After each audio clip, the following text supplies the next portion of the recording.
Assalamualaikum warahmatullahi wabarakatuh. Alhamdulillahi rabbil alamin wa afdhalus salati wa atammut taslimi ala sayyidina Muhammadin wa ala alihi wa sahbihi ajma'in. Wa ba'd. Pemirsa Araniri TV dan Radio Assalam dimanapun kalian berada, tanpa terasa kita telah memasuki hari-hari terakhir di bulan Ramadan, detik-detik terakhir di bulan suci yang mulia ini.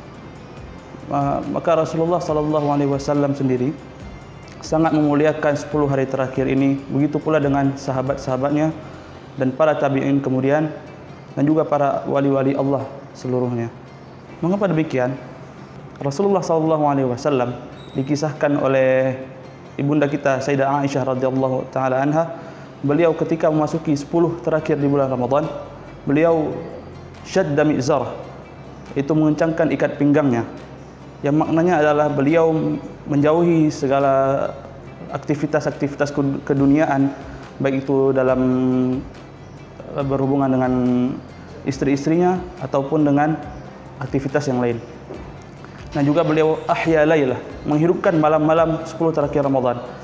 Kita ketahui bahwa Rasulullah SAW paling rajin dalam beribadah dan paling semangat dalam beribadah, maka ketika 10 terakhir ini beliau lebih bersemangat dalam beribadah pada Allah Subhanahu wa taala dari malam sampai ke malam berikutnya lagi.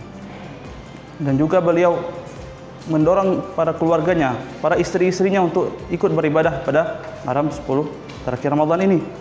Mungkin kita bertanya-tanya, mengapa malam 10 terakhir di bulan Ramadan ini menjadi sangat spesial bagi umat Islam? Ada beberapa faktor. Yang pertama adalah sabda dari Nabi SAW dalam yang diriwayatkan oleh Imam Bukhari, yaitu innamal a'malu bil khawatim, bahwa sesungguhnya amal itu adalah di ujungnya. Amal itu adalah bagaimana kita menyelesaikan, menuntaskan amal tersebut. Maka seseorang yang dia bersemangat beribadah di bulan Ramadan di malam pertama, malam kedua, malam ketiga, kemudian ia tersungkur di malam terakhir di bulan Ramadan, malam 21, malam 27, malam 29, maka ditakutkan ia tidak mendapatkan ampunan dan berkah dari Allah Subhanahu wa taala. Dan yang faktor yang selanjutnya adalah di malam 10 terakhir di bulan Ramadan ini ada satu malam yang mana malam tersebut lebih baik daripada 1000 bulan. Di malam tersebut jika seseorang beribadah, maka itu lebih baik baginya daripada 83 tahun beribadah di hari-hari lainnya, yaitu adalah malam Lailatul Qadar, yang Allah Subhanahu wa taala berfirman, inna anzalnahu fi lailatul qadar wa ma adraka ma lailatul qadar lailatul qadri khairum min alf syahr, bahwa Lailatul Qadar ini adalah lebih baik daripada 1000 bulan. Rasulullah SAW bersabda, man qama lailatul qadri imanan wa ihtisaban ghufira lahu ma taqaddama min dzambi, barang siapa yang mendirikan atau menghidupkan malam Lailatul Qadar dengan penuh keimanan, mempercayai bahwa malam Lailatul Qadar itu ada adanya, dan ihtisaban, dan sungguh-sungguh mengharap ridha Allah, ghufira lahu ma taqaddama min dzambi, maka akan diampuni dosa-dosanya yang sebelumnya. Akan tetapi Allah Subhanahu wa taala merahasiakan di malam apakah Lailatul Qadar itu ada. Apakah di malam 20, 21, 22 dan seterusnya. Tetapi Rasulullah SAW sedikit membocorkan rahasia bahwa malam Lailatul Qadar bisa dicari di malam-malam ganjil. Mengapa demikian dirahasiakan oleh Allah? Ada beberapa hikmah. Salah satunya adalah untuk membangkitkan semangat para kaum muslimin dalam beribadah agar tidak hanya terfokus pada malam tersebut. Jadi setiap malam kita beribadah.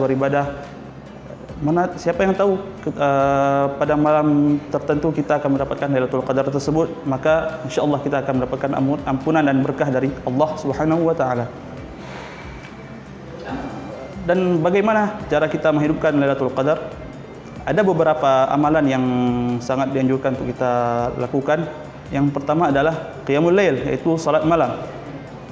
Seperti hadis yang telah kita sebutkan, bahwa orang yang mendirikan malam Lailatul Qadar, yaitu dengan salatkah salah satu contohnya, ia akan diampuni dosanya. Kemudian amalan yang kedua adalah i'tikaf. I'tikaf di 10 malam terakhir di bulan Ramadan merupakan amal yang mustahab. Pada dasarnya i'tikaf adalah memang sunnah, tetapi ketika di 10 terakhir di bulan Ramadan, maka kesunahannya itu menjadi lebih kuat. seperti itu yang diutarakan oleh para ulama.